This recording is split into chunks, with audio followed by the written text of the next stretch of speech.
di abad 15 ada yang menarik. Teman-teman boleh cek. Semua penemuan-penemuan besar itu ada ongkosnya. Galileo Galilei, Copernicus, Gutenberg menciptakan mesin printing. Saya lupa apa yang tercipta. Newton dengan Principia of Mathematicanya gitu ya. Pada saat 14 sekian dan 15 sekian mendadak Eropa menjadi dunia baru, pinter semua dan teknologi maju dengan cepat, padahal kemajuan teknologi dan peradaban itu memerlukan biaya mahal. Nah, maka sejarawan menduga bahwa harta-harta Templar tadi yang di permukaan jadi shadow, menjadi pembiaya semua penemuan-penemuan teknologi. Kemudian seperti bank pertama kali diciptakan di Italia, printing money pertama kali diciptakan di beberapa negara Eropa, masih belum berupa negara Eropa tapi kerajaan. Bahkan bank tertua di dunia di Italia sampai saat ini udah 500 tahun pun masih hidup, masih ada, masih jalan. Yang kita mau mengingatkan adalah menduga bahwa tadinya Templar dengan kekayaan di permukaan mereka main shadow. Kita lanjutkan shadow ini ya. Dan shadow ini mulai banyak, makanya saya pernah menceritakan tentang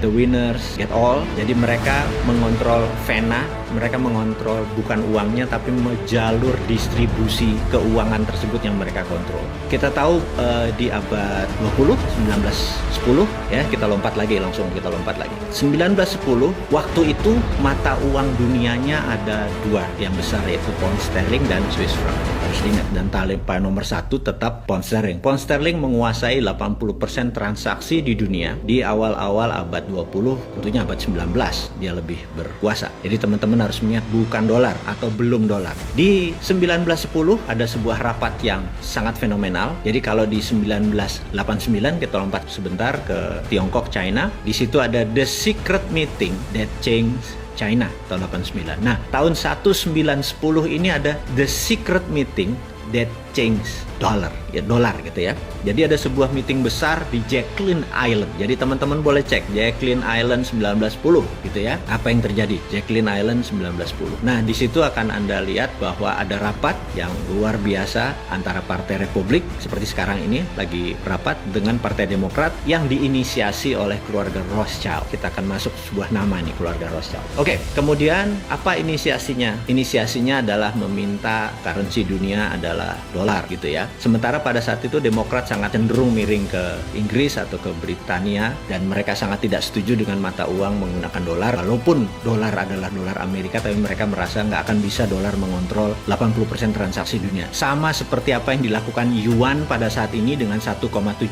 dari nilai transaksi dunia. Kita tahu 70-80% adalah menggunakan dolar. Toto yuan menyatakan dirinya akan challenge Amerika. Jadi sama persis seperti apa yang dimaui Rothschild, yaitu walaupun pound sterling dan Swiss franc juga dikuasai Rothschild, tapi dia ke depan melihat bahwa dolar is the future, dolar is the sunrise. Nah, ditolak oleh Partai Demokrat karena waktu itu Partai Demokrat lebih dominan. Anda boleh cek di Wikipedia sekarang. Separuh dari Partai Demokrat, kongresmen dari Partai Demokrat dan senator dari Partai Demokrat itu ada di kapal Titanic, dan kita tahu kapal Titanic siapa yang membiayai, dan kemungkinan besar kapal itu ditenggelamkan. Dan kita semua tahu begitu rapat kembali untuk menyatakan dolar adalah akan menjadi world currency, Partai Demokrat hanya separuh dan kongres menandatangani semua. Akhirnya the winner is Rothschild gitu ya. Nah, kalau saya ngomongnya ngawur, Anda cek di Wikipedia. Dan kalau di Wikipedia di situ ada Jacqueline Island, ada 1910, ada Rothschild yang membiayai Titanic, ada separuh Partai Demokrat anggotanya mati di kapal Titanic, semua ada di Wikipedia. Bukan ngarang saya ini. Saya cuma teman-teman yang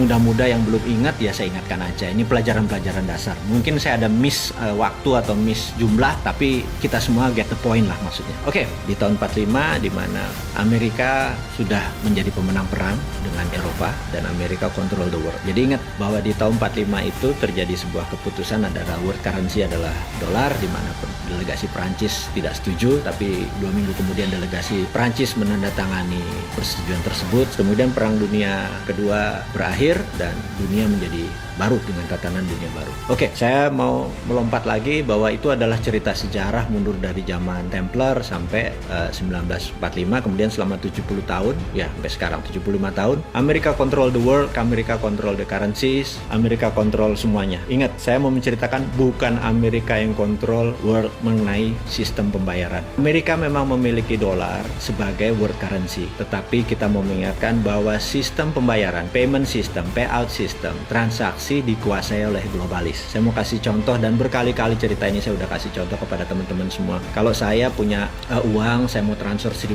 ke rekening Anda, sahabat semua, kita datang ke Bank Mandiri, saya ngisi formulir nama Anda, kemudian saya kasih $1.000-nya ke bank tersebut. Yang terjadi adalah bank tersebut, clerk reconcile namanya, kasir tersebut akan memberikan notifikasi ke New York. Kemudian New York akan memberikan notifikasi ke kota kecil namanya Basel di Switzerland. Nah, Basel menyatakan good atau notifikasinya oke. Kemudian New York mendapatkan go ahead sign. Kemudian New York memberikan Bank Mandiri bilang oke. Pada saat itu masuklah $1.000 tadi, dipotong fee. Fee Mandiri dapat, fee New York dapat, dan Basel dapat. Jadi saya mengingatkan bahwa Basel dimiliki oleh sebuah keluarga. Dan selama kita menggunakan dolar sebagai currency, sistem menggunakan sistem dia dapat benefit. Jadi itulah disebut the winner take all, dan mereka sudah menguasai ini selama ratusan tahun. Jadi ke depan bagaimana? Nah, ini yang saya mau menceritakan, apa visi 2030 ke depan disandingkan dengan teori konspirasi. Mudah-mudahan teman-teman jadi mendapatkan visi besarnya dulu.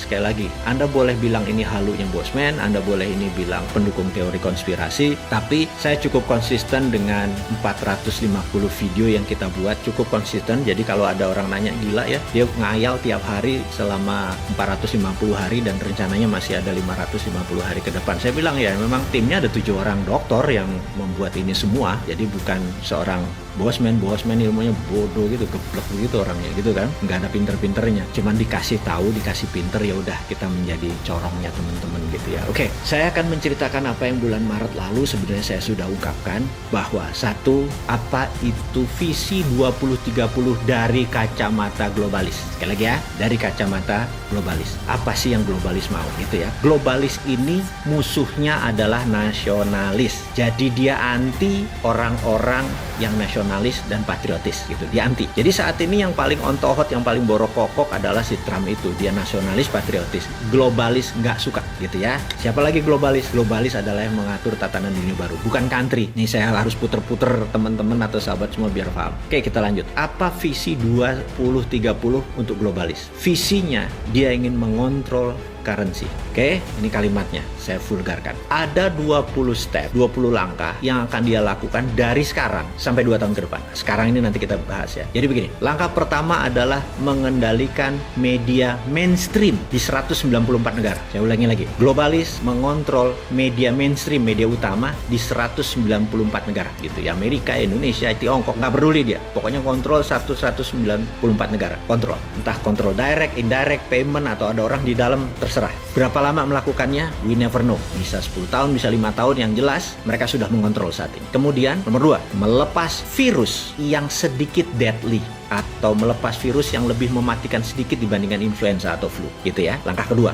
Langkah ketiga, semua media yang di tangan dia dibuat berita-berita bahwa COVID menakutkan, mematikan. Anda lihat video di Cina ada orang mati berdiri, di Italia ada gini. Sahabat semua, itu by design, itu propaganda ya. Nomor 3, create fear, menciptakan ketakutan. Keempat, menyarankan total lockdown, Nah, tujuannya apa? Tujuannya dia ingin memukul ekonomi hingga separuh dari transaksi di dunia saat itu gitu ya. Kemudian dia ingin 50% populasi dari tenaga kerja menjadi unemployed, tidak bekerja. Oke? Dan ini dipukul bergantian dengan total lockdown di beberapa negara gitu ya. Nomor 5, dia menyebarkan PCR yang sangat sensitif. Ini harus diingat lagi nih ya. Menyebarkan PCR yang sangat sensitif. Dengan kesensitifan yang sangat sensitif tersebut sehingga di mana-mana COVID ini menyebar seakan-akan sangat cepat gitu ya. Oke, saya lanjutkan lagi. Dan ini terus dipukul sampai November kemarin karena tujuannya adalah political tool untuk memukul Trump. Jadi Trump menang atau Trump kalah, tugas COVID dalam political tool sudah selesai. Tapi tugas COVID sebagai pandemic, sebagai economic tool, sebagai biological tool, pandemic tool masih belum selesai. Sekali lagi, political tool sudah selesai. Karena political tool sudah selesai, maka tugas COVID sudah berbeda nih ya, sekali lagi. Dan ini yang harus diingat. Maka setelah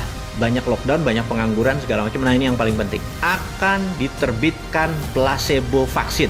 Ini kurang ajar. Placebo vaksin ini tingkat penyembuhannya mungkin hanya setengah orang yang punya antibodi. Jadi gini, orang yang kena COVID, katakanlah dia OTG tanpa gejala, kemudian dia sembuh, tubuhnya sudah ada antibodi. Tapi mereka yang kena lebih parah, misalnya sampai dirawat, sampai perlu plasma atau sampai memerlukan itu, sembuh, maka antibodi dia lebih tinggi daripada yang OTG tadi. Vaksin yang nanti yang kita sebut placebo vaksin ini bahkan tidak sampai setengah dari orang yang punya antibodi itu. Jadi rendah sekali gitu ya, rendah sekali. Kita sampai tahap ini nih yang saya mau bicarakan. Lalu nanti, sekali lagi, ini belum terjadi. Ada 20, ini nomor 8. Saya ada beberapa yang saya skip sengaja ya, biar teman-teman terus intens dengan saya, intens dengan teman-teman di sosial media. Jadi ini nomor 8. Nomor 9, nomor 8 itu apa tadi? Diterbitkan vaksin placebo. Ingat kenapa vaksin placebo? 40 tahun AIDS itu beredar di dunia, belum ada vaksinnya. Sekarang kita mau nanya, kenapa nih 1 tahun mendadak ada vaksinnya gitu ya? Oke, kita sekedar skip, hanya pertanyaan kritis aja. Nanti setelah ini, setelah vaksin placebo ini diterbitkan, ini sekali lagi saya baca dari data